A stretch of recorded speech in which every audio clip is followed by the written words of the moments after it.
Γεια σας παιδιά! Είμαι η Τριλαλό και σας καλωσορίζω στην εκπομπή «Θα το μάθεις και θα πεις και ένα τραγούδι». Εντάξει, φτάνει. Η Τριλαλό σήμερα ρωτάει: πώς γράφεται το ρήμα «είναι»? Πάρε χαρτί και μολύβι να το γράψεις. Ωστόσο εγώ θα πάω να ρωτήσω τη Μούμου την Αγελάδα. Μούμου, ξέρεις που γράφεται το «είναι»? Γεια σου Τριλαλό, το ρήμα «είναι». Ναι, ξέρω. Λοιπόν, θα σου δείξω. Ναι. Oh no. No.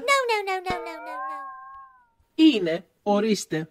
Νομίζω Μούμου μου ότι κάτι έχεις ξεχάσει. Μην ανησυχείς όμως.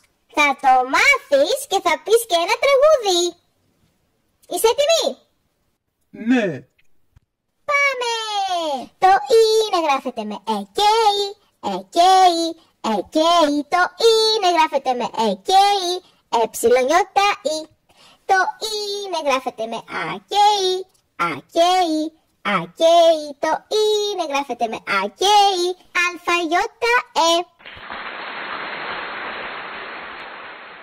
Τώρα παιδιά, πάμε να το τραγουδήσουμε όλοι μαζί.